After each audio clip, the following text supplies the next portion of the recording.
بسم اللہ الرحمن الرحیم الحمد للہ وکفا وسلام علی عبادہ الذین اصطفیٰ اما بعد اعوذ باللہ من الشیطان الرجیم بسم اللہ الرحمن الرحیم الم یعلم بان اللہ یری سبحان ربک رب العزة عما یصفون وسلام علی المرسلین والحمد للہ رب العالمین اللہم صلی علی سیدنا محمد وعلی آل سیدنا محمد وبارک وسلم اللہم صلی علی سیدنا محمد وعلی آل سیدنا محمد وبارک وسلم اللہم صلی علی سیدنا محمد وعلی آل سیدنا محمد وبارک وسلم۔ فکر آخرت ایک ایسا عنوان ہے اور ذکر آخرت ایک ایسی نعمت ہے کہ دنیا کی بے ثباتی معلوم ہوتی ہے اور قیامت کے دن اللہ تعالیٰ کے سامنے پیش ہونا اور کھڑے ہونا اس کا احساس ہوتا ہے۔ جن قوموں کے یہاں فکر آخرت کا احساس نہیں ہے وہ قومیں بے راہروی کا شکار ہیں۔ آپ ایک مثال سے اس طرح سے سمجھیں کہ ایک والد اپنے بچے کو گھر میں جا کر کہتا ہے کہ بیٹا آپ نماز پڑھا کریں، آپ نماز پڑھا کریں اور دیکھو مجھے مسجد میں تم نظر آنے چاہیے۔ اب جب بچہ مسجد میں آتا ہے تو سب سے پہلے یہ دیکھتا ہے کہ ابا کدھر ہے، اور جدھر ابا ہوتے ہیں ادھر ہی نماز پڑھتا ہے۔ اور مقصد کیا ہوتا ہے؟ مقصد یہ ہوتا ہے تاکہ ابا دیکھ لیں۔ پھر یہ بچہ دھیرے دھیرے بڑا ہوتا ہے، پھر اس کے اندر اس بات کا احساس پیدا ہوتا ہے کہ نماز ابا کے لیے تھوڑی پڑھتے ہیں، نماز تو ربا کے لیے پڑھتے ہیں۔ تو ہر اخلاص کی ابتدا ریاکاری سے ہوتی ہے۔ شروع میں بچہ ابا کے لیے، استاذ کے لیے، گھر کے ذمہ دار کے لیے، نگراں کے لیے کام کرتا ہے، لیکن بعد میں چل کر احساس ہوتا ہے کہ نہیں، ابا دیکھیں یا نہ دیکھیں لیکن ربا تو دیکھ رہا ہے۔ تو یہ جو کسی کے دیکھنے کا احساس، یہ انسان کو کسی کام کے کرنے پر مجبور کرتا ہے اور کسی گناہ سے رکنے پہ مجبور کرتا ہے۔ اس لیے آپ نے دیکھا ہوگا وہ بچہ جو اپنے ابا کے لیے یا ابا کی سختی سے یا ابا کے آرڈر سے نماز پڑھنے آتا ہے، مسجد میں آ کے سب سے پہلے وہ دیکھتا ابا کدھر ہیں، اور جس دن ابا نظر نہیں آئے اس دن ایک رکعت پڑھ کے چلا جاتا ہے کہ اس لیے کہ جو دیکھنے والے ہستی تھی وہ تو موجود نہیں ہے، اب دکھاؤں کسے، چلا جاتا ہے۔ اور کئی مرتبہ ابا پہلے سے آ جاتے ہیں، بیٹا بعد میں آتا ہے، تو ابا کے پیچھے نماز پڑھتا ہے اور کھانستا بھی ہے تاکہ ابا کو نماز میں احساس ہو جائے کہ بیٹا پیچھے آ چکا ہے۔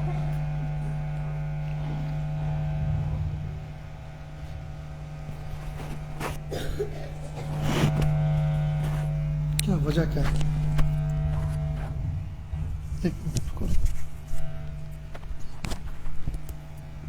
کیا میرے سینے میں اتنا کرنٹ ہے؟ آپ کو اپنی پڑی ہے، ہر آدمی کو اپنی پڑی، وہ اپنے مائک کو سنبھال لیں۔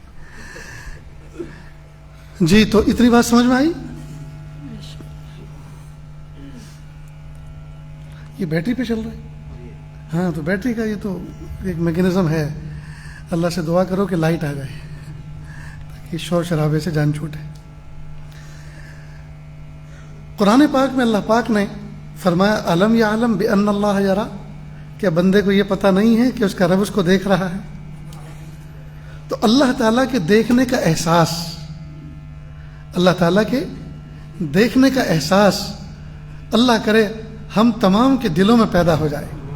اگر یہ احساس پیدا ہو جائے کہ میرا رب مجھے دیکھ رہا ہے تو پھر جج کا قلم غلط انصاف نہیں کرے گا، پھر انسپیکٹر کی قلم غلط فیصلے نہیں لکھیں گے، پھر وکیل کی ترازو غلط نہیں تولے گی، پھر بازاروں میں خرید و فروخت کرنے والے وہ جھوٹ نہیں بولیں گے، اس لیے کہ سب کو پتہ ہے میرا رب دیکھ رہا ہے، میرا رب دیکھ رہا ہے۔ اسی چیز کو روز اول سے اللہ کے محبوب صلی اللہ علیہ وسلم نے صحابہ کرام کے اندر پیدا کیا اور اسی چیز پر صبح قیامت تک علماء مشائخ محنت کرتے آ رہے ہیں. اور جس دن ہمارے باطن کے اندر یہ جذبہ پیدا ہو گیا میرا رب مجھے دیکھ رہا ہے، میرا رب مجھے دیکھ رہا ہے، بس انشاءاللہ ثم انشاءاللہ پھر ہمارے اوپر کسی کی نگرانی کی ضرورت نہیں. اپنے شیخ کو کسی نوجوان نے لکھا، حضرت بدنگاہی سے میرے لیے بچنا بہت مشکل ہے، تو یہی آیت فرمائی الم یعلم بان اللہ یرا. اس آیت کا مراقبہ کیا کریں. ہم تو مراقبہ صرف گردن جھکا کے صرف اللہ اللہ کو سمجھتے ہیں، یہ تو ہے ہی مراقبہ، لیکن مراقبہ در حقیقت نام ہے گردن جھکا کے اپنے دل کو کسی چیز پر متوجہ کرنا. تو ذکر پہ متوجہ کرو گے تو اللہ کی ذکر کا مراقبہ کہلائے گا. کسی آیت کے معنی پر متوجہ کرو گے اپنے دل کو تو اس کا مراقبہ کہلائے گا. جذبات تشکر پر اپنی نعمتوں کا استحضار کر کے اپنے دل کو اس پر شکر پہ متوجہ کرو گے تو اس کا مراقبہ کہلائے گا. اور اپنے دل کو اگر موت کی یاد پر متوجہ کرو گے تو مراقبہ موت کہلائے گا. تو مراقبہ موت ہوتا ہے، مراقبہ شکر ہوتا ہے، مراقبہ آیات ہوتا ہے، نہ جانے کتنے مراقبے. تو شیخ نے لکھا کہ آپ الم یعلم بان اللہ یرا، کیا بندہ اس بات کو نہیں جانتا کہ اللہ اس کو دیکھ رہے ہیں؟ اس آیت کا استحضار کرو، اس کا مراقبہ کرو کہ میرا رب، میں ہر دم اللہ کی نظر میں ہوں، میرا رب مجھے دیکھ رہا ہے، میری جلوت کو بھی، میری خلوت کو بھی، میرے دل کے بھید کو بھی، میرے دل دماغ کے خیالات کو بھی، ہر چیز کو میرا رب دیکھ رہا ہے. اور وہ اس بات پر قادر ہے کہ وہ سب کے سامنے مجھے رسوا کر سکتا ہے. وہ اس بات پر قادر ہے کہ ابھی آسمان سے بجلی، کڑکتی ہوئی بجلی برسائے اور مجھے جلا سکتا ہے. وہ اس بات پر قادر ہے کہ پہاڑوں سے پتھر لڑکائے اور مجھے کچل سکتا ہے. لیکن میرے رب کریم کا مجھ پہ کرم ہے کہ باوجود میرے گنہگار ہونے کے اللہ پاک نے مجھے ڈھیل دی. غالباً حضرت عمر فاروق اعظم رضی اللہ تعالیٰ عنہ ایک مرتبہ جنگل سے گزر رہے تھے، ساتھ میں ایک خادم بھی تھے، ساتھی تھے. تو دیکھا کہ ایک بکریوں کا چرواہا بکریاں چرا رہا ہے. تو سوچا کہ ذرا دیکھیں اس کا ایمان کا فگر کیا ہے. تو کہا یہ بیٹا سنو، ایک بکری کا دودھ دھو کے ہمیں پلا دو. تو کہا نہیں، میں بکریوں کا مالک نہیں ہوں. بکریوں کا مالک تو شہر میں بستی میں رہتا ہے، میں تو نگراں اور چرواہا ہوں. میرا کام ان کو چرا دینا اور چرا کے شام کو اس کے ڈیرے پر لے جا کر باندھ دینا ہے. جو ان کا مالک ہے وہی ان کے دودھ کا بھی مالک ہے، لہٰذا میں آپ کو دودھ نہیں پلا سکتا، سوری، معاف کریں. حضرت عمر فاروق اعظم رضی اللہ تعالیٰ عنہ نے دوسرے انداز سے بات کہی کہ سن بھائی، ایک بات، ہم مسافر ہیں، بھوکے پیاسے ہیں، ہمیں تم ایک بکری بیچ دو، ہم اس کا راستے میں دودھ نکال کے پیتے رہیں گے اور آخری منزل پر ہم بھی جا کے بکری کو بیچ دیں گے، ہمارے پیسے ہمیں واپس مل جائیں گے، اور تم بکری بیچ دو گے تو تمہیں بھی پیسے ملیں گے. تو کہا اور مالک، اس کو کیا جواب دوں؟ مالک کو کہہ دینا کہ ایک بکری کو بھیڑیا کھا گیا، آئے دن جنگل میں تو بھیڑیے بکری پہ حملہ کرتے ہی رہتے ہیں. تو اس نے کہا ان کان ھذا الامر فأین اللہ، اگر اس طرح سے میں اپنے مالک کو بیوقوف بنا بھی دوں تو میرے اللہ کہاں گئے؟ وہ تو دیکھ رہے ہیں نا، وہ تو یہ سب سن رہے ہیں. یہ جو آپ مجھے سجیشن دے رہے ہیں، یہ جو پلاننگ تیار کر رہے ہیں، اس سے تو وہ واقف ہے نا. حضرت عمر فاروق اعظم رضی اللہ عنہ اس کی کمر تھپ تھپائی، شاباش، اور اللہ کا شکر ادا کیا کہ الحمدللہ میری ماتحتی میں جو رعایا وقت گزار رہی ہے وہ ایمان کے اس مقام پر ہیں کہ کوئی نگراں ان کی نگرانی کرے یا نہ کرے، لیکن ان کے باطن کے اندر یہ چراغ روشن ہے، وہ اس بات کو جانتے ہیں کہ میرا رب مجھے دیکھ رہا ہے. تو دوستو، اگر یہ چیز ہمارے اندر پیدا ہو جائے کہ میرا رب مجھے دیکھ رہا ہے اور قیامت کے دن مجھے اپنے کیے ہوئے کا حساب دینا ہے، قیامت کے دن مجھے حساب دینا ہے، اس بات کا احساس پیدا ہو جائے تو ہماری جلوتیں اور خلوتیں سب برابر ہو جائیں. آج ہمارا حال یہ ہے، ہم جلوت کے پارسا اور خلوت کے پاپی ہیں، مخلوق کے سامنے نیک بنے ہوتے ہیں اور تنہائیوں میں شیطان کو شرما دینے والے کاموں کا ارتکاب کرتے ہیں. ہے نا ایسا دوستو؟ مخلوق کے سامنے ہم سوہنے سجیلے نیک سالے بندے بن کے بیٹھتے ہیں، بزرگ اور پارسا بنے بیٹھتے ہیں، اور جہاں دروازہ بند ہوا، جہاں ونڈو بند ہوئی، اور اس کے بعد ہم شیطانی چنگل میں پھنستے ہیں، ایسی ایسی ویب سائٹ کھولتے ہیں جہاں سوائے بے حیائی اور بے شرمی کی کوئی چیز نہیں ہوتی. اور تنہائی کو ہم اپنی برباد کر رہے ہیں. اللہ اکبر کبیرہ. اس لیے دوستو ہم جلوت کے پارسا اور خلوت کے پاپی ہیں. درنگی کی ہم زندگی گزار رہے ہیں. مخلوق کے سامنے ہم کچھ اور بیہیو کرتے ہیں, اپنے الگ انداز سے اپنے آپ کو ڈسپلے کرتے ہیں, اور خالق کے سامنے تنہائی میں ہم کسی اور انداز کے ہو جاتے ہیں. جب تک ہماری جلوت اور خلوت ایک جیسی نہیں ہوں گی, جب تک ہماری یہ درنگی یکرنگی سے تبدیل نہیں ہوگی, وہاں تک دوستو کامیابی نہیں مل سکتی. تو اس بات کی کوشش کریں کہ ہم جیسے مخلوق کے سامنے ہوتے ہیں خالق کے سامنے بھی ویسے رہیں. جیسے ہم اندر ہیں ویسے باہر بنیں, اور جیسے باہر ہیں ویسے ہم اندر بنیں. ظاہر کو باطن سے اچھا اور باطن کو ظاہر سے اچھا بنائیں. اللہ اکبر کبیرہ. تو یہ فکر آخرت کا جو عقیدہ ہے, باس بعد الموت کا جو عقیدہ ہے, اس عقیدے نے دوستو ہمارا کام بنا رکھا ہے. ورنہ ہم تو کب کے ہلاک ہو چکے ہوتے, ہم تو کب کے ہلاک ہو چکے ہو. اللہ کا شکر ہے کہ ایمان کی برکت سے, اسلام کی برکت سے, جی یہ جو عقائد ہمیں پڑھائے جاتے ہیں بچپن میں اور مدرسوں کے اندر, مکتب کے اندر پہلی فرصت میں جو پڑھایا جاتا ہے, جی والباس بعد الموت, یہ جو عقیدہ ہے باس بعد الموت کا, اس باس بعد الموت کے عقیدے نے ہمیں سنبھالا ہوا ہے. اللہ کے ہمیں منہ دکھانا ہے, اللہ کے ہمیں جواب دینا ہے. مخلوق کے سامنے ہم چھپا لیں گے, مخلوق کو بیوقوف بنا دیں گے, لیکن اللہ تعالیٰ کے یہاں تو ہم نہیں چھپا سکتے. میں تو کہا کرتا ہوں دوستو, سفید سفید کپڑے پہن کر ہم مخلوق کو دھوکہ دے سکتے ہیں, خالق کو تو دھوکہ نہیں دے سکتے. سفید سفید کپڑے پہن کر مخلوق کو دھوکہ دے سکتے ہیں, خالق کو دھوکہ نہیں دے سکتے. ہمارے دل میں اس وقت کیا ہلچل مچ رہی ہے, اللہ اس سے بھی واقف ہے. ہم مجلس سے اٹھنے کے بعد کیا گناہ کی پلاننگ کر رہے ہیں, اللہ اس سے بھی واقف ہے. ہمارے سیل فون کے اندر کیا کیا تماشے محفوظ ہیں, میموری میں کیا کیا رکھا ہوا ہے, اللہ اس سے بھی واقف ہے. یعلم خائنۃ الاعین وما تخفی الصدور, وہ تو نگاہوں کی خیانت کو بھی جانتا ہے اور دلوں میں جو چھپا ہوا ہے اس کے بھید سے بھی واقف ہے. بھلا کون اس سے بچ سکتا ہے, کون اس سے بچ سکتا ہے. اس لیے دوستو اللہ تعالیٰ سے سچی توبہ کر کے, اللہ تعالیٰ کے سامنے سچی توبہ کر کے ظاہر کو بھی صاف کریں اور باطن کو بھی صاف کریں. اس لیے پیارے اللہ نے ہمارے ظاہر کو ہر وقت صاف رہنے کا حکم دیا. مثلا مومن بندہ باوضو رہتا ہے, مومن بندہ غسل کے ساتھ رہتا ہے. جب اس کا غسل ٹوٹ جاتا ہے, غسل جنابت اس پر لازم آتا ہے, تو پھر اس کے لیے حکم ہے کہ جلد از جلد اپنے آپ کو پاک کرے. لہذا غسل کر کے پاک ہو جاتا ہے. اس کے بعد جی پھر اگر وضو ٹوٹتا ہے تو اعضائے وضو کو پانی سے دھو لینے کا حکم ہے. اعضائے وضو کو جو پانی سے دھو لیتا ہے, خاص طرح سے پانی اس پہ بہا لیتا ہے, اللہ تعالیٰ اس کو وضو کا نور عطا فرما دیتے ہیں, وضو کا نور عطا فرما دیتے ہیں.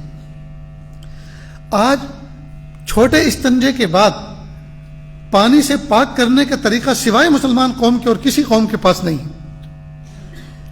پیشاب کرنے کے بعد وہاں پانی بہانا اور استنجا کرنے کا جو تصور اسلام میں اس وقت ہے, آسمان کی چھت کے نیچے کسی قوم کے پاس یہ نہیں. چاہے کتنے سوہنے سجیلے ہوں, کتنے گورے چٹے ہوں, کتنے لہکتے مہکتے خوشبو میں ہوں, لیکن ان کی میانی پیشاب میں تر ہوگی. کیوں؟ اس لیے کہ پیشاب کر کے قطرے لے کر ایسے اٹھ جاتے ہیں. اللہ کا شکر ہے مومن کے ظاہری لباس چاہے میلا کچیلا ہو, لیکن یہ پیشاب کرنے کے بعد پانی آبدست لے کر پانی بہا کر اس جگہ کو پاک کرتا ہے. تو اللہ تعالیٰ نے مومن کو پاک صاف رہنے کا حکم دیا ہے. مومن کو اللہ پاک نے پاک صاف رہنے کا حکم دیا ہے. تو جب ظاہری ہمارا پاک صاف ہو تو ہمارا باطن کتنا پاک صاف ہونا چاہیے.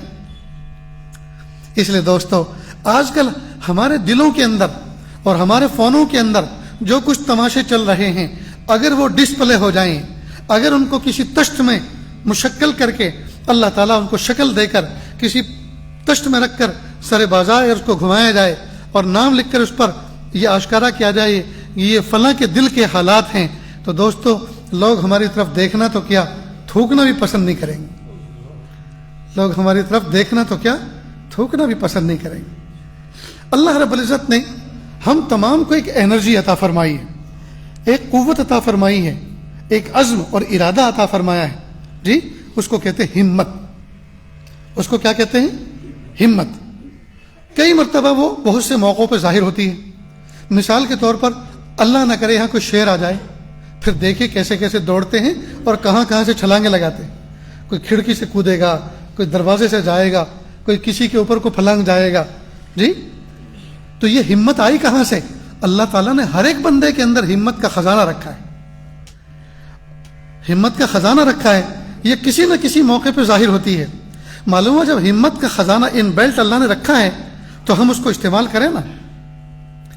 شاہ حکیم محمد اختر صاحب رحمۃ اللہ علیہ نوجوانوں کو فرمایا کرتے تھے, اے پیارے نوجوانوں, اگر تم بازار سے گزر رہے ہو, اگر تم بازار سے گزر رہے ہو اور کوئی خوبصورت جی تمہیں نظر آئے اور تمہارا دل پریشان کرے, تمہارا نفس تمہیں پریشان کرے, تو احقر کا ایک شعر پڑھ لیا کرو.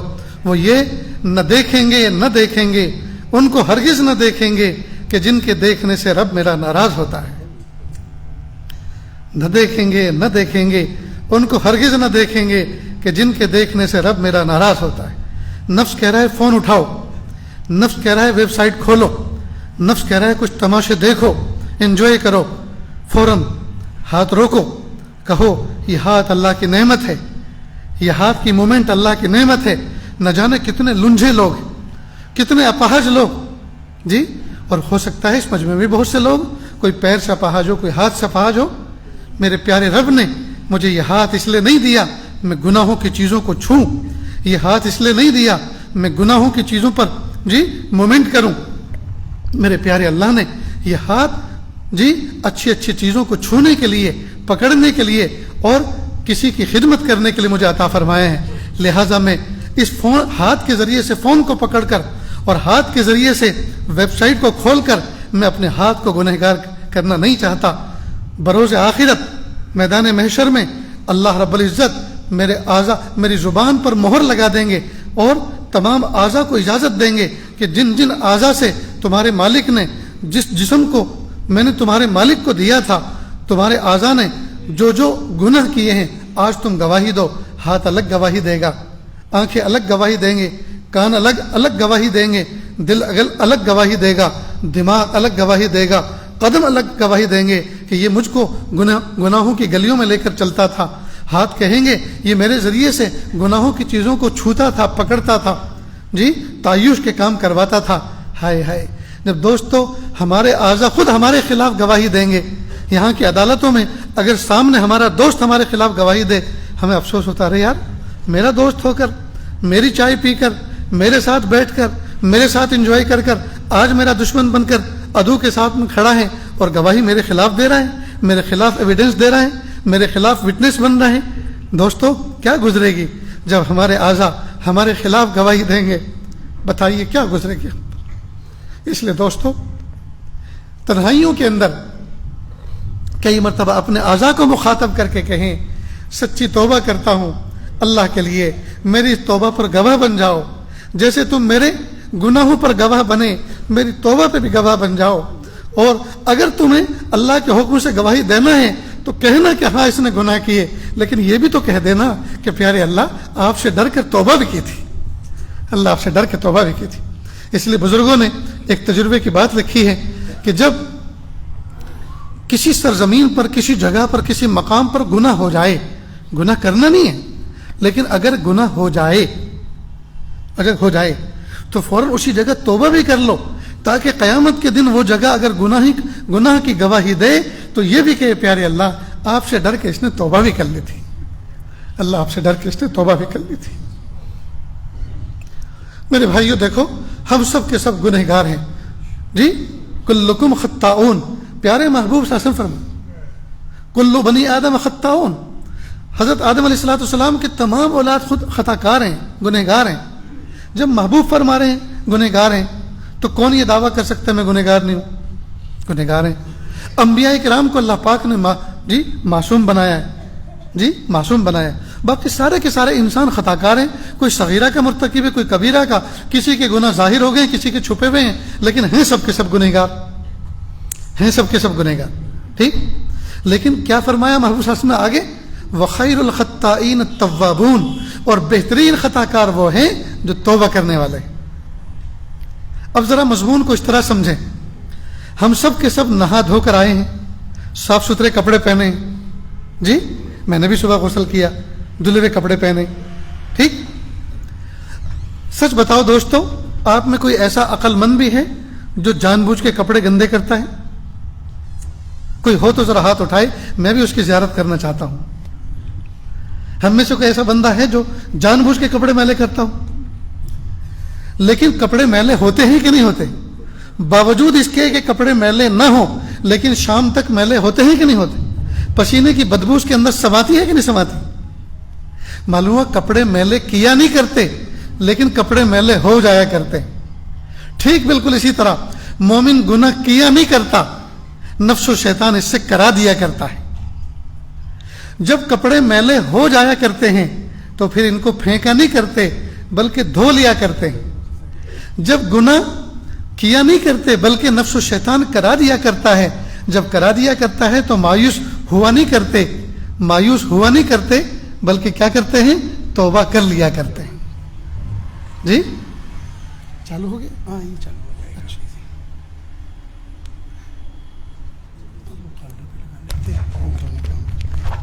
یہ شاید ہوا زیادہ کیچ کر رہا ہے. جی جی اس کو میں پیچھے سے کام کروں گا تھوڑا سا ہلکا سا. چلو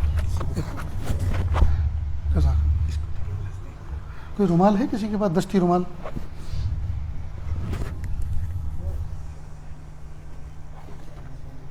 نہیں دستی رومال اس پہ بھی باندھ دو. اس پہ ٹھیک. ایک دستی اور رومال لاؤ.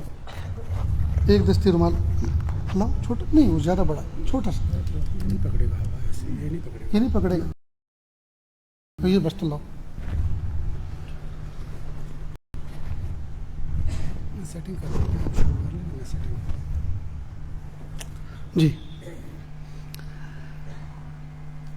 تو پھر میں اپنا دہراتا ہوں سبق کو کہ کپڑے میلے کیا نہیں کرتے, کپڑے میلے ہو جایا کرتے ہیں. کپڑے میلے ہو جایا کرتے ہیں اور جب میلے ہو جاتے ہیں تو پھر پھینکا نہیں کرتے بلکہ دھو لیا کرتے ہیں. ٹھیک اسی طرح گناہ مومن کیا نہیں کرتا, گناہ اس سے ہو جاتے ہیں. نفس و شیطان کا غلبے کی وجہ سے گناہ وہ کروا دیتے ہیں اور پھر جب گناہ ہو جاتے ہیں تو پھر مایوس ہوا نہیں کرتے بلکہ توبہ کر لیا کرتے ہیں. جب کپڑے دھوتے دھوتے ہم آج تک نہیں تھکے, جی ہم توبہ کرتے کرتے کیوں تھک گئے؟ جب اللہ تعالیٰ توبہ معاف کرتے کرتے نہیں تھکے تو ہم توبہ کرتے کرتے کیوں تھک گئے؟ اس لیے مایوس نہ ہو دوستو, مایوس نہ ہو, اللہ کی طرف متوجہ ہو اور ہمت سے کام لیں, ہمت سے کام لیں. اگر ہم نے توبہ کی پھر ہم سے گناہ ہو گئے, پھر ہم نے توبہ کی پھر ہم سے گناہ ہو گئے, پھر ہم نے توبہ کی پھر گناہ ہو گئے, پھر توبہ کی پھر گناہ ہو گئے اور اسی حال میں ہمارا انتقال ہو گیا, خدا کی قسم انشاءاللہ بخشے ہوئے گنہگاروں میں شمار ہوگا. اور یہ بھی استقامت کی ایک قسم ہے کہ یہ بندہ ہمت نہیں ہارا, یہ بندہ ہمت نہیں ہارا. تو ہم ہمت نہ ہاریں, زندگی بھر ہمیں توبہ کرنا ہے اور کرنا ہے, اپنے رب کو منانا ہے اور منانا ہے. نفس و شیطان کا ایک حملہ یہ بھی ہے کہ زندگی کے تیرے 25 سال گزر گئے, 20 سال گزر گئے, 30 اور 40 سال گزر گئے, اب تک تو نے گناہ نہیں چھوڑے, تو اللہ کا ولی کبھی نہیں بن سکتا, تو گنہگار ہے. اب تھوڑے دن بچے ہیں اس میں بھی انجوائے کر, اب چھوڑ, نیک بننے کی چھوڑ, مولوی بننے کی چھوڑ, بزرگ بننے کی بات چھوڑ جی, اور اب کچھ دن اور مزے کر لے, جو کچھ ہوگا آخرت میں دیکھا جائے گا. یہ شیطانی وساوس ہے, یہ شیطانی خیالات ہیں اور وہ ناکام اور نامراد کرنا چاہتا ہے, مایوس کرنا چاہتا ہے تاکہ جہنم والے اعمال کی طرف چل نکلے. اس لیے دوستو ہمیں ہمت نہیں ہارنی. اتنی بات یاد رہے گی دوستو. اللہ رب العزت نے محبوب صلی اللہ علیہ وسلم کو فرمایا کہ بے شک آپ خلوق عظیم کے مالک ہیں, یعنی آپ کو بہت بلند اخلاق عطا فرمائے.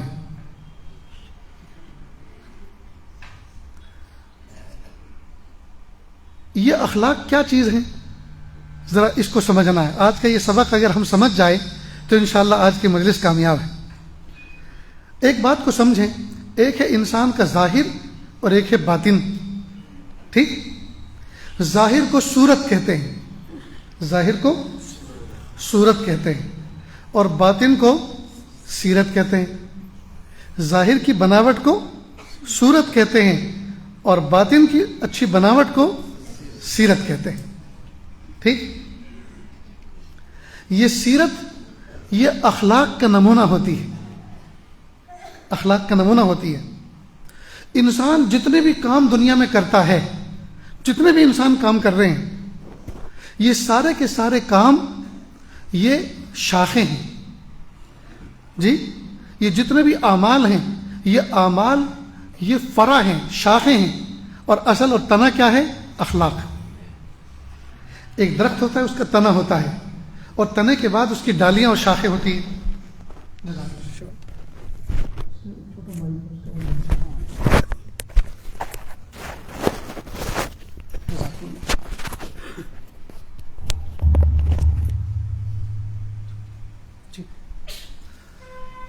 ایک درخت ہوتا ہے، اس کا تنا ہوتا ہے، پھر اس میں سے ڈالیاں نکلتی ہیں، پھر اس میں چھوٹی چھوٹی پتیاں نکلتی ہیں، کلیاں نکلتی ہیں، پھل اور پھول آتے ہیں، ٹھیک؟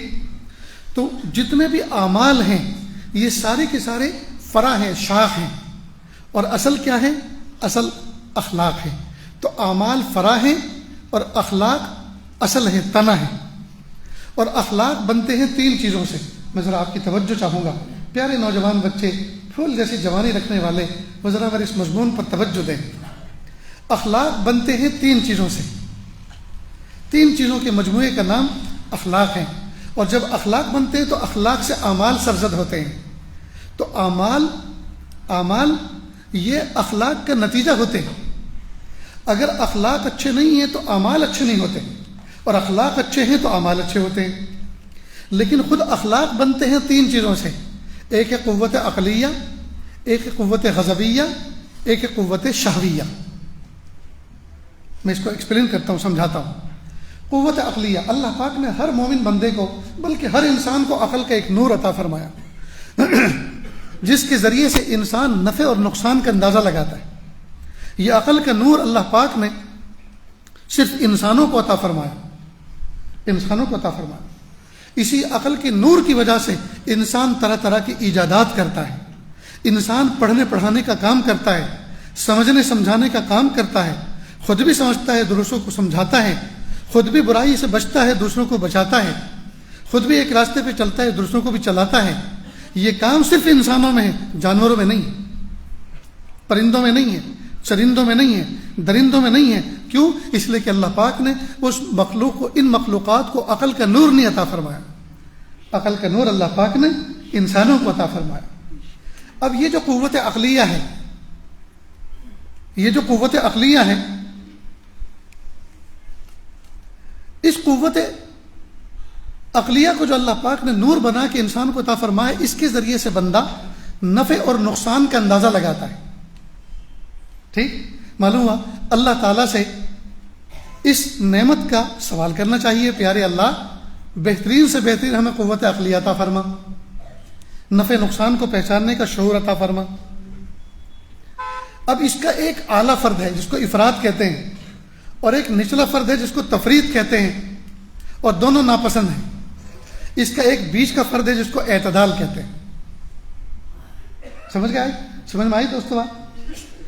قوت عقلیہ کا اعلیٰ فرد یہ ہے کہ آدمی کی عقل اتنی بڑھے، قرآن کا انکار، وحی کا انکار، فرشتوں کا انکار، اللہ کے وجود کا انکار، یہ قوت عقلیہ کا افراط ہے۔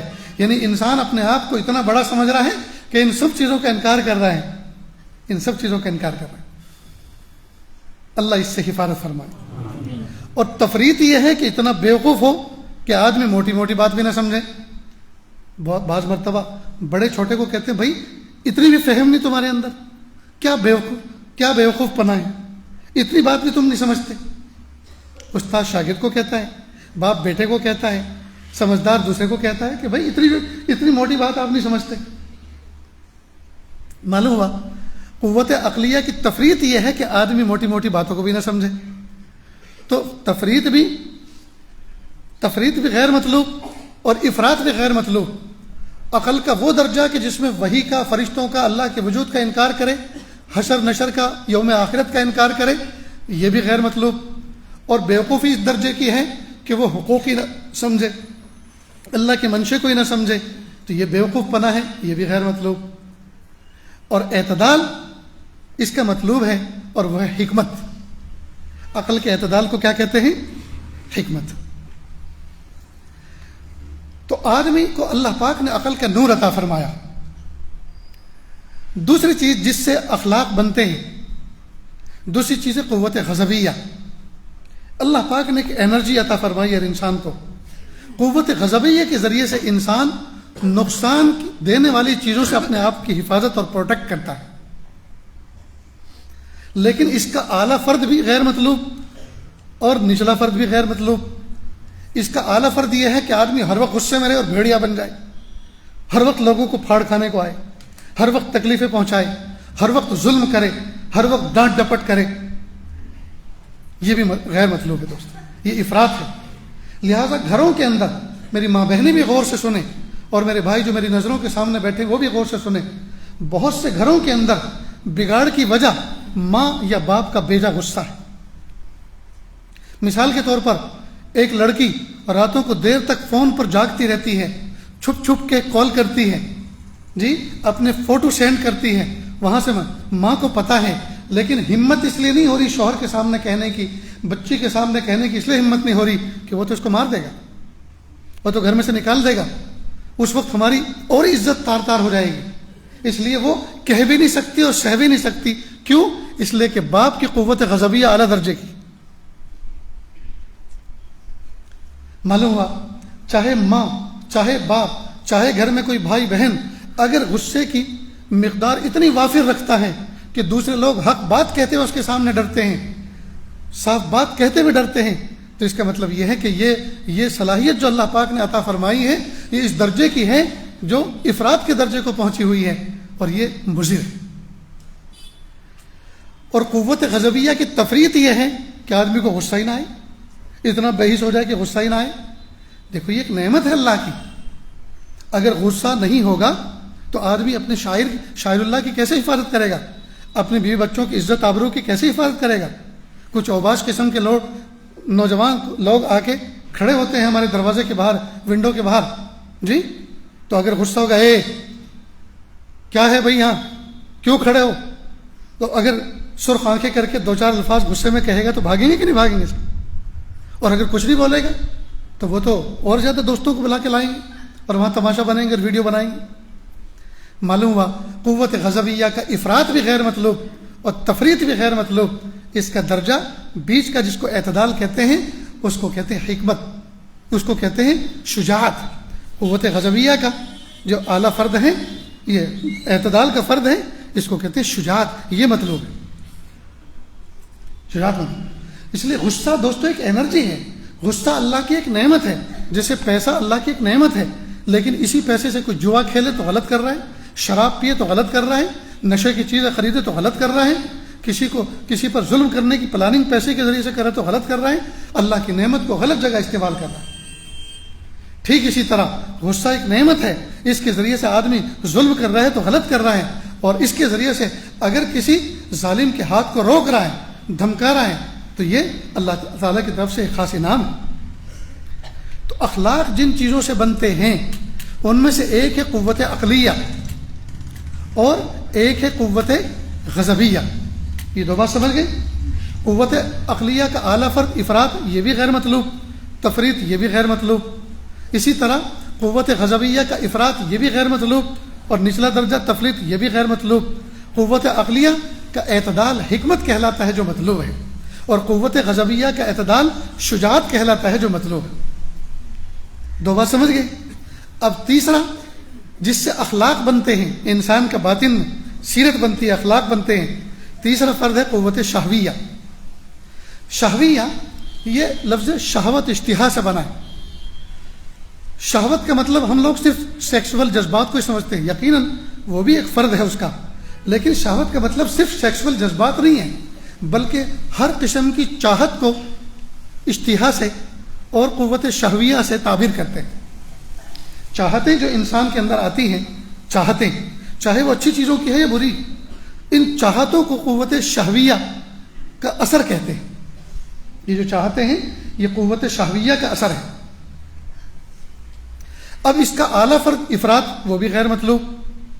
اگر یہ قوت شہویہ اتنی بڑی ہو، کیا حلال کیا حرام سب برابر، کیا بیوی اور کیا خادمہ، سب برابر. تو اس کا مطلب یہ ہوا کہ قوت شہویہ یہ اعلیٰ درجے کی. پھر شہوت کا تعلق صرف سیکسول جذبات ہی سے نہیں ہے. بہت سے لوگوں کو کھانے کی شہوت ہوتی ہے، اشتہا ہوتی ہے. مثلا 2 آدمیوں کے یہاں سے دعوت آئی، ایک نے کہا میرے یہاں عقیقہ ہے، دوسرے نے کہا میرے یہاں ولیمہ ہے. دونوں کی دعوت قبول کر لی.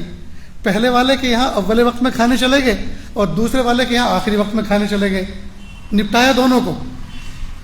جی اس کے یہاں 11:30 12 بجے کھانے چلے گئے اور اس کے یہاں 3 بجے گئے کہ پہلے والے کا ہضم ہو گیا. اور دوسرے کو کیا کہا، وہ ذرا کچھ کام نکل آیا تھا اس لیے آیا. کام نہیں نکل آیا تھا، وہ پہلے کو ہضم کر رہا تھا تاکہ دوسرے کے یہاں جا کے بھی اچھی طرح سے آلتی پالتی لگا کے 4 زانوں بیٹھ کے کھا سکیں. جی اور اگر تیسرے کے یہاں سے دعوت آئی تو وہ بھی قبول. اس کے یہاں کہتے ذرا مجبور ہوں، مہمان آگے، میرا ٹفن بھیج رہا ہوں میں، ذرا وہ بھر کے بھیج دینا. کیا مطلب اس کا؟ یہ قوت شہویہ کا اعلیٰ درجہ افراد کا شکار ہے. پیاری والدہ نے، پیاری بیوی نے بہترین ڈشز تیار کی، بہترین پکوان گھر میں تیار کیے، پیٹ بھر کے کھایا.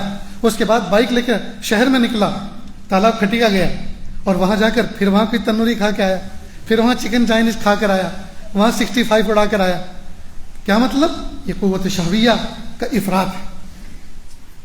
بہترین کپڑے ڈریسز موجود ہیں، لیکن ایک مرتبہ دیکھا کہ یار یہاں نیا مال بنا ہے، چلو یہاں دیکھ کے آتا ہوں. وہاں سے ٹی شرٹ لے کر آ رہا ہے، وہاں سے جینس لے کر آ رہا ہے. جی اس کا مطلب گھر کے اندر بہترین لباس موجود ہیں، ضرورت نہیں تھی کئی سال تک چلیں، کپڑے اتنے موجود ہیں، پھر لے کر آئے. معلوم ہوا قوت شہویہ کا افراد. مالدار ہیں، گھر بہترین بنا ہوا موجود ہے، لیکن نہیں ایک اور بنا رہا ہے، ایک اور بنا رہا ہے. قوت شہویہ کا افراد ہے. جی پلاٹ موجود ہیں، نیت بھی کچھ نہیں ہے، آگے کچھ نیت اور ہو تو اچھی اچھی نیتوں سے بہت سے کام درست ہو جاتے ہیں. نیت بھی کچھ نہیں، بس بڑھائے جا رہا ہے، بڑھائے جا رہا ہے. کوئی نیت نہیں کہ میرے بچوں کے لیے سہولت ہو جائے، میں اس طرح سے تقسیم کر دوں گا، یہ بھی نیت نہیں ہے. بس مال ہے، سوچ رہا ہے کہ اس میں بھی لگا دو، اس لائن میں بھی لگا دو، اس لائن میں بھی، اور پھیلتا جا رہا ہے. یہ ہرس ہی یہ قوت شہویہ کا افراد ہے. اور قوت شہویہ کی تفریط یہ ہے کہ آدمی جائز میں بھی شرمائے، جائز کو بھی جائز نہ سمجھے. ایک نوجوان بچہ تھا، اس کا نکاح ہوا، ٹھیک ٹھاک سا بچہ تھا، سیدھا سادہ سا، جس کو عام زبان میں صوفی صافی کہہ دیتے ہیں. حالانکہ یہ مقام تو بہت بلند ہے، لیکن میں عرف میں ایک بات کہہ رہا ہوں. اب اس کا نکاح ہو گیا، کسی بزرگ کے پاس گیا، حضرت نکاح ہو گیا، دعا کرنا، اب گناہ بہت ہوا کریں گے. ماشاءاللہ یہ چیز تو بہت اچھی طرح سمجھتے ہیں آپ لوگ. کیا کہا؟ حضرت دعا کرنا، نکاح ہو گیا، گھر والوں نے کسی طرح میرا نکاح کر دیا، اب گناہ بہت ہوا کریں گے، اس لیے آپ دعا کرنا. اب بتائیے، بیوی، حلال بیوی، تنہائی کے معاملات اس کے ساتھ عبادت ہیں، تنہائی کا وقت اس کے ساتھ گزارنا عبادت ہے، تنہائی کا عمل جو اللہ پاک نے رکھا ہے اس کے ساتھ عبادت ہے، وہ سنت ہے. لیکن عجیب بات ہے جی، اس کو وہ گناہ سمجھ رہا ہے، جائز چیز کو بھی گناہ سمجھ رہا ہے. یہ قوت شہویہ کی تفریط ہے. اور اس کا اعتدال والا حصہ اس کو کہتے ہیں عفت. اس کو کیا کہتے ہیں؟ عفت. تو حکمت، شجاعت اور عفت، یہ 3 اعتدال کے درجے یاد رہیں گے انشاءاللہ. تو اللہ رب العزت نے انسان کے اندر جو اخلاق بنائے ہیں، جن اخلاق کے ذریعے سے کام وجود میں آتے ہیں، کام وجود میں آتے ہیں. تو جتنے بھی کام، جتنے بھی اعمال ہیں بندے کے، چاہے وہ بولنا ہو، چاہے وہ ہنسنا ہو، چاہے کسی کی خدمت کرنا ہو، چاہے کسی کا تعاون کرنا ہو، چاہے کسی کی رہبری کرنا ہو، جی چاہے پڑھنا پڑھانا ہو، جی چاہے کچھ مشورہ دینا ہو، چاہے کوئی سوشل ورک کرنا ہو، جی جتنے بھی اعمال بندہ وجود میں لاتا ہے، ہم میں سے جتنے بھی لوگ اعمال کرتے ہیں، یہ سارے کے سارے اعمال ہمارے اخلاق کا نتیجہ ہیں. اور اخلاق بنتے ہیں 3 چیزوں سے. اگر ان 3 چیزوں کے اندر اعتدال نہیں ہے تو اعمال بھی گڑبڑا جاتے ہیں، اعمال بھی گڑبڑا جاتے ہیں. اور اگر یہ تینوں چیزیں اعتدال پر ہیں تو اخلاق بھی اعتدال پر ہوتے ہیں، اور انہی اخلاق کا ڈسپلے اعمال کے ذریعے سے ظاہر ہوتا ہے. پتہ نہیں میں اپنا سبق آپ کو سمجھا پایا کہ نہیں. اللہ رب العزت ہمیں صحیح سمجھنے کی توفیق عطا فرمائے. اس لیے دوستو، ہمارے اکابر مشائخ لوگوں کے ظاہری حالات کو دیکھ کر اندازہ لگا لیتے تھے کہ باطن کیسا ہے، باطن کیسا ہے. وہ اصل میں انہی چیزوں سے اندازہ لگاتے تھے، وہ جانتے تھے اندر کے گر کیا ہیں۔ حضرت تھانوی رحمۃ اللہ علیہ کے پاس انہی کے ایک مرید آئے ایک بچے کو لے کر۔ حضرت نے پوچھا کہ آپ کے بچے ہیں؟ کہ جی حضرت۔ کہا ان کا ٹکٹ لیا آپ نے؟ کہ حضرت یہ ہیں تو 5 سال کے لیکن دکھنے میں چھوٹے سے لگتے ہیں اس لیے ٹکٹ نہیں لیا۔ کہا اچھا۔ کہا وہ جو میں نے آپ کو اجازت خلافت دے رکھی ہے دین کی خدمت کرنے کی وہ میں واپس لیتا ہوں۔ کہ حضرت معاف کر دیجئے ایسا نہ کیجئے، ادھر سے میں جب جاؤں گا تو 2 ٹکٹ خریدوں گا اس بچے کے لیے، ایک کو پھاڑ کے پھینک دوں گا تاکہ ریلوے کمپنی کو پیسا پہنچ جائے، جو آتے وقت کا میں نے نہیں لیا وہ بھی جمع ہو جائے، اور جاتے وقت کا میں ٹکٹ لے ہی رہا ہوں وہ تو ہوگا ہی جمع۔ اس لیے حضرت نے فرمایا اچھا ٹکٹ نہیں لیا، اس سے تو مجھے اس بات کا شبہ ہوا کہ آپ کے اندر مال کی محبت ہے تبھی تو ٹکٹ نہیں لیا، لیکن اب خلافت جب لے لی اور اس کے واپس کرنے کا اصرار کر رہے ہیں تو اس کا مطلب یہ کہ حب جاہ بھی متحقق ہو گیا کہ حب جاہ کی بھی بیماری ہے، بڑا بن کر رہنے کی بھی بیماری ہے، جاؤ ہوا کھاؤ، اب یہ چیز آپ کو نہیں دی جاتی، تم اس کے اہل نہیں ہو۔ تو دیکھیے ایک ٹکٹ سے اندازہ لگا لیا، ایک ٹکٹ کے نہ لینے سے اندازہ لگا لیا کہ کیا کیا مرض ہے، کیا کیا مرض ہے۔ اس لیے اللہ والے یہ قلوب کے جاسوس ہوتے ہیں، دلوں کے بھید کے جاسوس ہوتے ہیں۔ وہ کھانے کے اٹھتے ہوئے لقموں سے اندازہ لگا لیتے ہیں کھانے کی کتنی حرص اندر موجود ہے، کھانے کی حرص کتنی موجود ہے۔ آپ نے دیکھا ہوگا کئی مرتبہ جی کہ آدمی اپنے سامنے کی بوٹی تو کھا لیتا ہے اور دوسرے کے سامنے جو بوٹی اس کو اپنی طرف لائے کیسے، اس کے سامنے سے ہاتھ ڈال کے لانا تو اچھی بات نہیں ہے، تو نمک ڈالنے کے بہانے سے ایسا ہلاتا ہے کہ وہ بوٹی بھی ادھر آ جاتی ہے، جاؤ ہوا کھاؤ۔ اس کا مطلب کیا ہوا؟ اس کا مطلب یہ ہوا کہ اندر حرص موجود۔ مرکز نظام الدین کا واقعہ ہے، حضرت جی مولانا انعام الرسول صاحب رحمۃ اللہ علیہ جب حیات تھے اس زمانے میں کوئی جماعت آئی 40 دن چلہ پورا کر کے آئی جماعت، دسترخوان بچھانے کا وقت تھا، کہا بھی چلو کھانے بیٹھ جاؤ، کھانے بیٹھ گئے۔ جیسے کھانے بیٹھے تو فوراً اس کے بعد کہا اچھا بھائی دیکھو 40 دن میں آپ دعائیں سیکھ کر آئے ہیں، نمازیں سیکھ کر آئے ہیں، فکر آخرت تمہارے اندر آیا ہے، شوق آیا ہے، اس کو باقی رکھیں اور مسجد وار جماعت میں جڑے رہیں، گھر کی تعلیم کو زندہ رکھیں، کتابوں کو پڑھیں، علماء صلحاء سے رابطہ کریں، جوڑیں، اس طرح سے نصیحت کی اور جائیے، بیوی بچے انتظار کر رہے ہوں گے۔ امیر صاحب نے کہا کہ حضرت کارگزاری تو یہ باقی ہے، کہ نہیں کارگزاری تو ہو چکی۔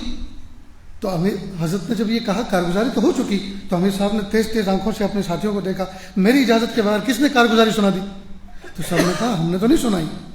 حضرت سمجھ گئے، حضرت نے فرمایا کہ اصل میں کسی نے نہیں سنائی، لیکن یہ جو آپ دسترخوان پہ بیٹھ کر کھانا کھا رہے تھے یہ کارگزاری تو تھی، آپ کے لقمے چھوٹے تھے یا بڑے تھے، کس کے ہاتھ تیز چل رہے تھے، کس کے آہستہ چل رہے تھے، کون کس کے سامنے سے بوٹی کھینچ رہا تھا، یہ سب اندازہ ہو گیا کہ کتنے بنے ہیں اور کتنے بگڑے، کتنا سیکھا ہے اور کتنا کچا پن باقی ہے۔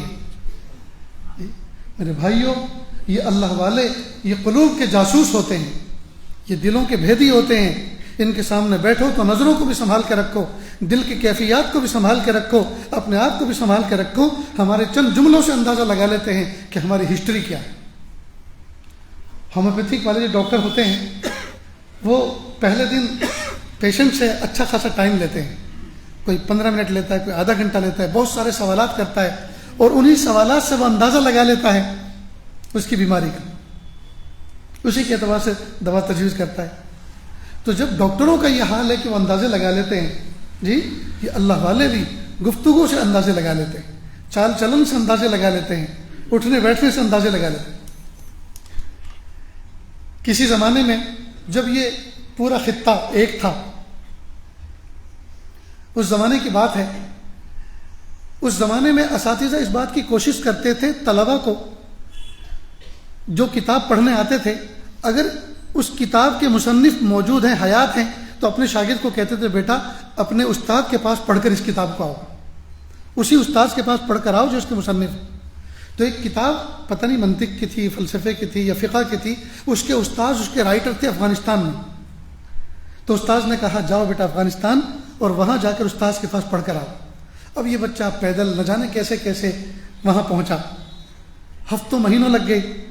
اب یہ جب دروازے پہ پہنچا، استاد اس وقت کھانا کھا رہے تھے. کہ کون؟ حضرت میں فلاں علاقے سے آیا ہوں اور میں ایک طالب علم ہوں، آپ کے پاس پڑھنے کے لیے آیا ہوں. بعد میں پڑھنے کی بات کرو، بھوکے ہوں گے، کھانے کا وقت ہے، دسترخوان لگائے، ہاتھ دھو کر کھانے بیٹھ جاؤ. کھانے بیٹھ گئے. اب کھانے کے بعد کہا اب بتاؤ کس لیے آئے ہو؟ حضرت وہ جو آپ کی کتاب لکھی ہوئی ہے، آپ اس کے رائٹر ہیں، مصنف ہیں، میں آپ کے پاس پڑھنے آیا ہوں. کہا کتاب تو میں آپ کو نہیں پڑھا سکتا، کوئی اور خدمت ہو تو بتاؤ. کہ حضرت میں تو صرف پڑھنے آیا ہوں. نہیں پڑھا تو میں نہیں سکتا. مایوس ہو کر واپس آ گیا. جب اپنے استاذ کے پاس آیا کہ حضرت انہوں نے تو منع کیا کتاب پڑھانے سے، کتاب پڑھانے سے منع کیا. کہ اچھا، کہا آپ نے کوئی گستاخی تو نہیں کی؟ نہیں حضرت کچھ بھی نہیں، کھانے بیٹھے ہوئے تھے، دسترخوان بچھا ہوا تھا، مجھے بٹھا دیا.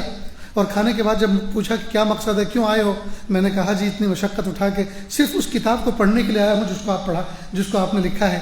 تو کہا اگر پڑھنے آئے ہو تو کتاب تو میں آپ کو نہیں پڑھا سکتا، اور کوئی کام اور خدمت ہو تو بتاؤ. یہاں تک کہ میں تو آ گیا واپس. تو استاد نے سمجھا کہ ضرور اس نے کھانے پینے میں کوئی ایسی گڑبڑی کی ہوگی جس سے استاد کو رنجیدگی پہنچی. چنانچہ دسترخوان لگایا گیا، اس بچے کے ہاتھ دھلائے اور کہا کہ چلو کھاؤ میرے ساتھ. کھانا شروع کیا. اب یہ جو بچہ کھا رہا تھا اس پہ کڑی نظر رکھی کہ دیکھیں یہ کس طرح سے کھاتا ہے. تو کھاتے ہوئے اس کی ایک خامی نظر آئی، ڈیٹیکٹ ہوئی. اور وہ خامی کیا تھی کہ سالن کے تناسب سے لقمہ بڑا بنا رہا تھا. سبزی اور سالن جو بھی کچھ تھا اس کے لیے جتنے درجے کا لقمہ ہونا چاہیے تھا، تو لقمے کے مقابلے میں سبزی زیادہ اٹھا رہا تھا. لقمہ چھوٹا اور سالن زیادہ لے رہا تھا، سبزی زیادہ لے رہا تھا. تو سمجھ گئے اوہو اس کے اندر طبیعت میں اعتدال نہیں ہے. اس لیے وہ استاد بازوق تھے. انہوں نے کہا کہ یہ کتنی تکلیف کا میرا باعث بنے گا. ابھی تو ایک چیز میں عدم اعتدال سمجھ میں آیا، اور نہ جانے کن کن چیزوں میں بعد میں پتہ چلے گا. کیوں دکھ اٹھائے اور دکھ سہے، تکلیف اٹھائی، ابھی سے اس کو رخصت کر دیتے. پہلے کہیں اخلاق سیکھ لے، کہیں پہلے اپنے عادات کو درست کر لے، اس کے بعد ہمارے پاس آئے. میرے بھائیوں، ہم اپنے اخلاق کو درست کریں. اور اخلاق کے لیے جو 3 چیزیں بنیادی ہیں، قوت غضبیہ، قوت عقلیہ، قوت غضبیہ، قوت شہویہ. اللہ تعالیٰ سے اس کا اعتدال مانگیں، اس کا اعلیٰ فرد مانگیں. اور اس میں جو افراط و تفریط ہے اس سے بچیں. اسی افراط و تفریط کی وجہ سے ہمارے گھروں کے اندر دوستوں ناچاقیاں ہیں، ہمارے خاندانوں کے اندر ناچاقیاں ہیں، ہمارے گھروں کے اندر بے رویاں ہیں. ہمارے نوجوان بچے اور بچیاں جو ہمارے ہاتھوں سے نکل گئے ہیں، یہ انہی تینوں قوت کے اندر کسی نہ کسی بے اعتدالی کا نتیجہ ہے، کسی نہ کسی بے اعتدالی کا نتیجہ ہے. اس لیے ہاتھ جوڑ کے میں آپ سے درخواست کرتا ہوں، ہاتھوں کا پیالہ پھیلائیں اللہ کے سامنے اور اللہ سے مانگیں، میرے پیارے اللہ مجھے اعلیٰ قسم کے اخلاق عطا فرما. پیارے اللہ مجھے اعلیٰ قسم کے اخلاق عطا فرما. جو میرے بچے پھول جیسے بچے اللہ جو مجھے آپ نے عطا فرمائے ہیں، اللہ ان بچوں کو میری آنکھوں کی ٹھنڈک بنا. اللہ دنیا میں بھی میری نجات کا باعث بنا، عزت کا باعث بنا، اور قیامت کے دن میدان محشر میں بھی میری عزت اور نجات کا باعث بنا. اور دوستو، یہ جو موضوع ہے کہ فکر آخرت جتنا ہمارے اندر اجاگر ہوگا، اللہ تعالیٰ کے سامنے جواب دہی کا جتنا زیادہ احساس ہمارے اندر ہوگا، جتنا جواب دہی کا احساس ہمارے اندر ہوگا، اتنا ہم راہ راست پہ رہیں گے. اس لیے دوستو، کسی کمپیوٹر آپریٹر سے، کسی کمپیوٹر ڈیزائنر سے آپ یہ لکھ کے لگائیں اپنی دیواروں پر، جہاں لیٹتے ہیں سامنے آپ کی نظر رہے، میں ہر دم اللہ کی نظر میں ہوں، میں ہر دم اللہ کی نظر میں ہوں. اللہ دیکھ رہا ہے، اللہ سن رہا ہے، اللہ دیکھ رہا ہے، اللہ سن رہا ہے. میں جو بول رہا ہوں وہ بھی سن رہا ہے، اور جو میں کر رہا ہوں اس کو بھی دیکھ رہا ہے. الم یعلم بان اللہ یرا، کیا تو نہیں جانتا، کیا تجھے خبر نہیں ہے کہ اللہ تعالیٰ تجھ سے واقف ہے، تجھے دیکھ رہے ہیں. ان ربک لبالمرصاد، بے شک تیرا رب تیری گھات میں ہے. اس قسم کے تذکیری جملے ہم اپنے آفس کے اندر یا جن مقامات پر گناہ سرزد ہو سکتے ہیں ان مقامات کے اوپر ہم لگا کے رکھیں، تاکہ ہمیں وہ بار بار ریمائنڈر دیتے رہیں، ہمیں بار بار ریمائنڈر دیتے رہیں. ہم اپنے سیل فون کی اسکرین پر اس کو لگائیں، ہم ڈیسک ٹاپ پہ اس کو لگائیں، کہ اللہ تعالیٰ دیکھ رہے ہیں، اللہ سن رہے ہیں، بے شک اللہ تعالیٰ تیری گھات میں ہے. ان ربک لبالمرصاد، بے شک تیرا رب تیری گھات میں ہے. اگر ہم ان چیزوں کو سامنے رکھیں گے تو انشاءاللہ، اور اس کا مراقبہ کریں گے، اس کو اپنے اندر اتاریں گے، میرا رب میرے ساتھ ہے، ہر دم میں اپنے رب کی نظر میں ہوں تو انشاءاللہ غلطی نہیں ہوگی، انشاءاللہ غلطی نہیں ہوگی۔ آپ نے دیکھا ہوگا کہ اگر کوئی بچہ نماز کے اندر پیچھے کی صف میں شرارت کر رہا ہے اور اس کے ساتھی اس کو کوہنی مار کے کہتا ہے تیرے ابا تجھے دیکھ رہے ہیں، تو بچہ ایک دم چپ چاپ سیدھا ہو جاتا ہے اور سجدے میں جا کر کئی مطلب پیچھے دیکھتا بھی ہے کہ ابا پیچھے ہیں کہ نہیں ہے جی، اور نہیں ہوتے ہیں تو پہلے سے زیادہ شرارت کرتا ہے۔ تو ابا کا کوئی احساس دلا دے کہ تیرا ابا تجھے دیکھ رہا ہے، بچے کو کوئی احساس دلا دے تو بچہ شرارت نہیں کرتا۔ اگر کوئی بندے کو اس بات کا احساس پیدا کرا دے تیرا رب تجھے دیکھ رہا ہے تو پھر یہ بندہ گناہ نہیں کرتا، گناہ نہیں کرتا۔ اور دوستو دنیا میں جتنے بھی نقصان ہوتے ہیں یہ کسی غفلت کا نتیجہ ہوتے ہیں۔ اگر کوئی ماہر ڈرائیور گاڑی چلا رہا ہے اور اچانک ایکسیڈنٹ ہو جائے، اس سے کوئی پوچھے بھائی آپ تو اتنے ماہر ہو کہ آپ سے تو ڈرائیونگ ہم نے سیکھی ہے اور آپ نے یہ کیسے غلطی کر ڈالی؟ کہ یار مت پوچھو، میں ادھر کو دیکھ رہا تھا، تھوڑا سا غافل ہوا اصل راستے سے اور فوراً گاڑی ٹھک گئی۔ معلوم ہوا سامنے کی طرف سے بندہ جہاں غافل ہوا تو ایکسیڈنٹ کا حادثہ وجود میں آیا۔ ہماری ماں بہنیں کچن کے اندر چولہے پر وہ جو پلیٹ فارم ہوتا ہے کھڑی رہتی ہیں اور پتیلی میں نظر رکھتی ہیں، اور جہاں ذرا سی غافل ہوئی، جہاں ذرا فون دیکھا، دودھ ابل گیا۔ کوئی پوچھتے کہ کیوں دودھ ابلا؟ کہ اتنی دیر سے کھڑی تھی بالکل ہلنا ہی، اتنی دیر سے دیکھ رہی تھی دودھ کو، بالکل اس میں جوش نہیں آیا اور ذرا سی ادھر غافل ہوئی اور فوراً دودھ ابل گیا۔ معلوم ہوا اگر کچن کے اندر ہماری ماں بہن کی توجہ پتیلی سے ہٹتی ہے، دیگچی سے ہٹتی ہے تو دودھ ابل جاتا ہے، توے سے ہٹتی ہے تو روٹی جل جاتی ہے، کوکر سے اور سالن سے ہٹتی ہے تو سالن جل جاتا ہے۔ معلوم ہوا یہ جتنے بھی حادثے وجود میں آتے ہیں یہ سارے کے سارے کسی غفلت کا نتیجہ ہے۔ ٹھیک بالکل اسی طرح جب بندے کی توجہ اپنے ربا سے ہٹتی ہے تو گناہ کا حادثہ وجود میں آتا ہے۔ جب بندے کی توجہ اپنے ربا سے ہٹتی ہے تو گناہ کا حادثہ وجود میں آتا ہے۔ کیوں؟ اس لیے کہ جس وقت وہ گناہ کر رہا ہے اس وقت اس بات کو بھول چکا ہے میرا رب مجھے دیکھ رہا ہے اور اس بات پر قادر ہے کہ اسی وقت آسمان سے بجلی گرائے اور ہلاک کر دے، اس بات پر قادر ہے کہ جن چار دیواریوں کے اندر گناہ کر رہا ہے ساری دیواروں کو اوپن کر دے، گرا دے اور سارے کے سارے لوگ رنگے ہاتھوں دیکھ لے۔ جی کیا عزت رہے گی سماج کے اندر، کیا عزت رہے گی معاشرے کے اندر؟ اللہ اس بات پر قادر ہے۔ ایک باغ کا مالک تھا، ملینر بلینر آدمی تھا، شہر میں رہتا تھا، باغ کہیں جنگل میں تھا، پہاڑ کے کہیں دامن میں تھا۔ یہ باغ کا مالک باغ میں پہنچا، وہاں ایک مالی اپنی مالن اپنی بیوی کے ساتھ وہاں رہتا تھا، بچوں کے ساتھ۔ جیسے یہ باغ میں انٹر ہوا تو مالی کی بیوی پہ اس کی نظر پڑی اور نظر خطا کر گئی۔ نظروں نے جب اس کو دیکھا تو دل میں گناہ کا جذبہ پیدا ہو گیا، فوراً اندر گیا جو اس نے فارم ہاؤس بنایا تھا اور اس مالک کو بلایا اور کہا کہ تمہارے چھوٹے چھوٹے بچے ہیں، لو یہ پیسے ذرا ان کو لے کر بازار میں گھما کے لاؤ اور کچھ پیسے زیادہ دیے کہ کچھ چیز دلوا کے لانا۔ اس طرح سے اس نے تنہائی پیدا کر لی۔ جو مالی کی بیوی تھی اس کو اس بات کا احساس ہو گیا آج شاید میری عزت پر آبنی ہے۔ وہ عفیفہ، نقیہ، تقیہ، ذکیہ قسم کی بندی تھی۔ اس نے سوچا ہائے آج میری عزت پر آبنی ہے۔ چنانچہ جب وہ دور چلا گیا اپنے بچوں کو لے کر، مالک نے اس کو آواز دی، اس کی بیوی کو، ادھر آؤ۔ چنانچہ اس نے اپنی حویلی کے اندر اپنے فارم ہاؤس میں اندر بلایا، فوراً اس کو دیکھ کر مسکرایا اور کہا یہ سب کھڑکیاں بند کرو اور اندر کمرے میں آ جاؤ۔ بس وہ عفیف، پاک دامن، حیا کا نمونہ ذات تھی وہ لڑکی، بس وہ تو اس کی کپ کپی چھوٹ گئی اور اس نے کھڑکی دروازے بند کرنے شروع کیے اور آنسوؤں کی برسات رب کے سامنے پیش کی۔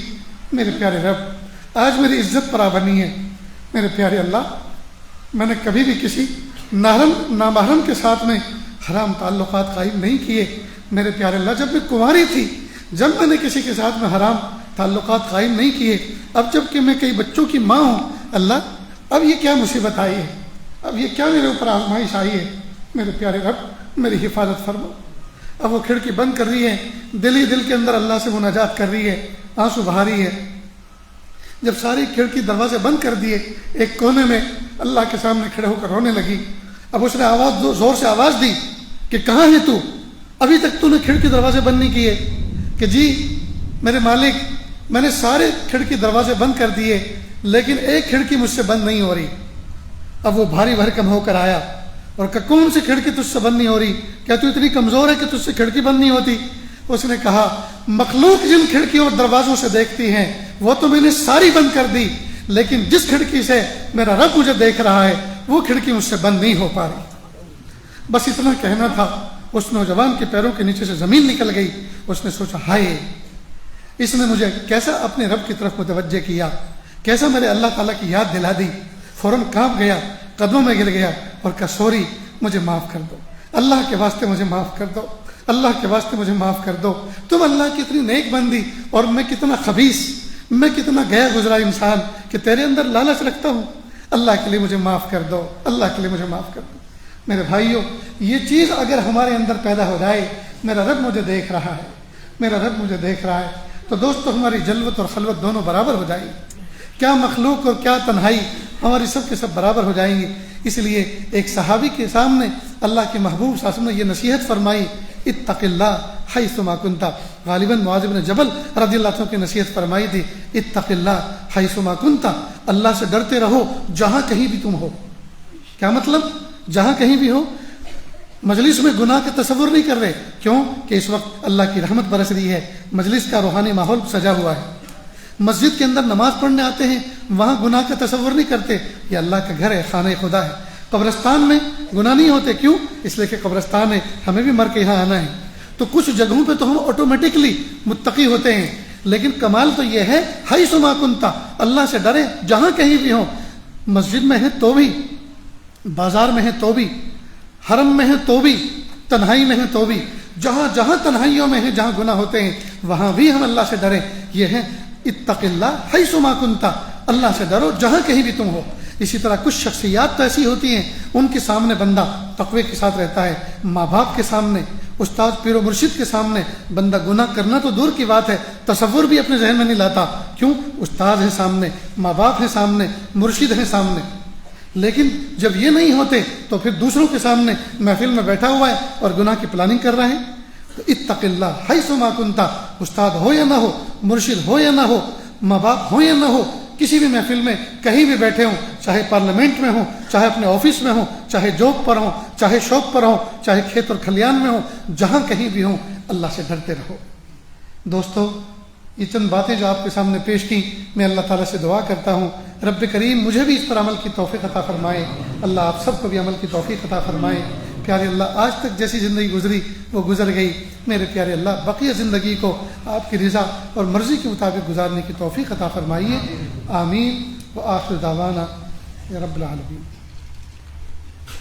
دعا سے پہلے تھوڑی سی دیر کے لیے آنکھوں کو بند کر لیں، اور مراقبے سے پہلے کچھ لوگ بیت کے کلمات پڑھنا چاہتے تھے، توبہ کے کلمات پڑھنا چاہتے تھے. یہ عاجز توبہ کے کلمات پڑھاتا ہے، میرے پیچھے پیچھے پڑھتے چلیں. بسم اللہ الرحمن الرحیم. لا الہ الا اللہ محمد الرسول اللہ صلی اللہ علیہ وسلم. اشہد ان لا الہ الا اللہ و اشہد ان محمدا عبدہ ورسولہ. استغفر اللہ ربی من کل ذنب واتوب الیہ. استغفر اللہ ربی من کل ذنب واتوب الیہ. آمنت باللہ کما ہوا باسمائہ وصفاتہ وقبلت جمیع احکامہ اقرار باللسان وتصدیق بالقلب. وصلی اللہ تعالی علی خیر خلقہ محمد وعلی آلہ واصحابہ اجمعین برحمتک یا ارحم الراحمین. اللہ کا شکریہ، کلمات پڑھنے کے بعد توبہ طائب ہو گئے. اللہ تعالیٰ اس توبہ کو قبول فرمائے. ہلکے پھلکے معمولات ہیں، جو نئے بیت ہونے والے ہیں وہ ان معمولات کو کریں. ایک تسبیح استغفار کی، ایک درود شریف کی، ایک تیسرے کلمے کی صبح شام پڑھیں. نیز پاؤ پارا قرآن پاک کی تلاوت کا اہتمام کریں، اور 5 وقت کی نمازیں جماعت کے ساتھ پڑھنے کا اہتمام کریں. نیز اپنی ذات سے کسی کو تکلیف نہ پہنچائیں، اپنی ذات سے کسی کو تکلیف نہ پہنچائیں۔ اس کے علاوہ گناہ بالکل نہ کریں، گناہ بالکل نہ کریں۔ اگر کوئی بندہ صرف اور صرف فرائض و واجبات پر عمل کرتا ہے، کوئی نفل نہیں کرتا، صرف فرائض و واجبات پر عمل کرتا ہے لیکن گناہ بالکل نہیں کرتا، خدا کی قسم سیدھا جنت میں جائے گا۔ لیکن ایک بندہ فرائض و واجبات پر بھی عمل کرتا ہے، نوافل و مستحبات اور سنتوں پر بھی عمل کرتا ہے اور گناہ بھی نہیں چھوڑتا، تو جہنم میں تو ضرور جانا پڑے گا۔ اللہ حفاظت فرمائے۔ اس لیے دوستو، کسی بزرگ کے سامنے ان کے مریدین بیٹھے ہوئے تھے، بزرگ نے فرمایا میرے پیارے بچوں، اللہ کا ولی بننا چاہتے ہو؟ کہ جی حضرت۔ سب کے سب بننا چاہتے ہو؟ جی حضرت۔ بس ایک کام کر لو، صرف ایک کام کرو گے نا؟ کہ حضرت کیوں نہیں کریں گے؟ اللہ کا ولی بننے کے لیے صرف ایک کام تو کر لیں گے، مر کٹ کے کر ہی لیں گے ایک تو۔ کہ سنو، اس میں بھی ڈسکاؤنٹ دیتا ہوں، ایک کام بھی کرنے کا نہیں ہے بلکہ نہ کرنے کا ہے۔ ایک کام جو کرنے کو میں کہہ رہا ہوں وہ کرنے کا نہیں ہے بلکہ نہ کرنے کا ہے۔ جی کریں گے نا اس کو؟ کہ جی حضرت یہ تو اور آسان ہو گیا۔ کہ گناہ نہ کرنا، گناہ نہ کرو، جی اللہ کے ولی بن جاؤ۔ ولایت اور اللہ کی ولایت اور معصیت دونوں ایک ساتھ جمع نہیں ہوا کرتی۔ اللہ ہم سب کی حفاظت کرے۔ کہنے والا بھی محتاج ہے، سننے والے بھی محتاج ہے، ہم سب کے سب محتاج بندے ہیں۔ آئیے اللہ کے سامنے بھیک مانگیں۔ دعا سے پہلے تھوڑی دیر کے لیے آنکھوں کو بند کر لیں، سر کو جھکا لیں، دنیا اور دنیا میں جو کچھ ہے اس سے ہٹ کٹ کے اللہ کی یاد میں ڈوب جائیں۔ نیت کریں اللہ کی رحمت آ رہی ہے، میرے دل میں سما رہی ہے، میرے دل سے گناہوں کی ظلمت و سیاہی دور ہو رہی ہے، میرا دل کہہ رہا ہے اللہ اللہ اللہ۔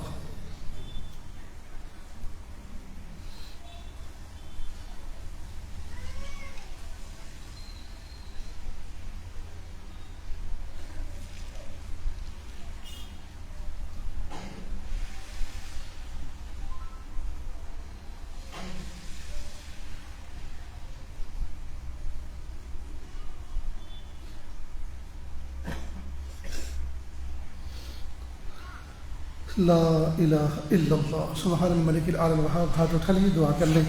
بسم اللہ الرحمن الرحیم، الحمد للہ رب العالمین الرحمن الرحیم مالک یوم الدین، ایاک نعبد و ایاک نستعین، اہدنا الصراط المستقیم صراط الذین انعمت علیہم غیر المغضوب علیہم ولا الضالین، آمین یا رب العالمین۔ اللہ جی ہم ظاہر میں آپ کے بندے، حقیقت میں نہایت گندے، اللہ ہمارے دلوں کی گندگی کو دور فرما، ہمیں اپنی بندگی کے سلیقہ عطا فرما، شرمندگی والے کاموں سے ہماری حفاظت فرما، برے دین سے، بری بات سے، بری رات سے، برے انجام سے ہماری حفاظت فرما، سوء خاتمہ سے ہماری حفاظت فرما۔ اللہ جی یہ ہاتھ اٹھائے جانے کے قابل نہیں اور یہ زبان کو سوال کرنے کے قابل نہیں۔ میرے پیارے رب، آپ سے نہ مانگے تو کس سے مانگے؟ آپ سے سوال نہ کرے تو کس سے سوال کریں؟ ایک کمزور ایک قوی کے دروازے پر، ایک سائل ایک سخی کے دروازے پر، ایک محتاج ایک غنی کے دروازے پر حاضر ہے۔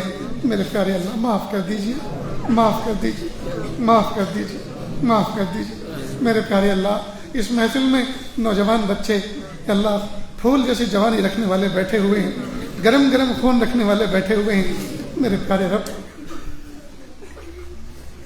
میرے پیارے رب، آج یہ گرم خون رکھنے والے جوان بچے اپنے گناہوں پر نادم و شرمندہ ہیں۔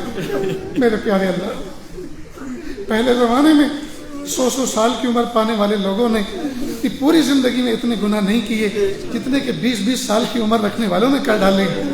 اور پیارے رب، کچھ گناہ ایسے ہیں جو ابھی تک نہیں ہو سکے، ابھی تک نہیں ہوئے، اور وہ اس لیے نہیں کیے کہ ان سے نفرت ہے، ان کو نہیں کرنا، بلکہ ان کا ابھی موقع نہیں ملا۔ اگر موقع ملتا تو شاید وہ بھی کر لیتے۔ ہائے میرے پیارے رب، ہائے میرے پیارے رب، ہم تو لٹ گئے، ہم تو چھن گیا، اللہ سب کچھ چھن گیا، اللہ تہی تانر ہو گئے، خالی ہاتھ ہو گئے۔ اے میرے پیارے رب، لٹے ہوئے قافلوں پر راستے کے انسان رس کھا لیتے ہیں، لٹے ہوئے مسافروں کو کھانا دے دیتے ہیں، لٹے ہوئے مسافروں کو کچھ پیسے دے دیتے ہیں، لٹے ہوئے مسافروں کو کچھ توشہ دے دیتے ہیں۔ اے میرے پیارے اللہ، ہم لٹے پیٹے آپ کے دربار میں بیٹھے ہیں۔ ہائے میرے پیارے رب، تقوی لٹ گیا، تنہائیوں کی عبادت لٹ گئی، مقام احسان لٹ گیا، مقام احسان لٹ گیا، سنتیں لٹ گئیں، ماں باپ کی خدمت لٹ گئی، قرآن پاک کی تلاوت لٹ گئی۔ یا اللہ، درود شریف پڑھنا لٹ گیا، ذکر کرنا لٹ گیا، سب چھوٹ گیا۔ ہائے میرے پیارے رب،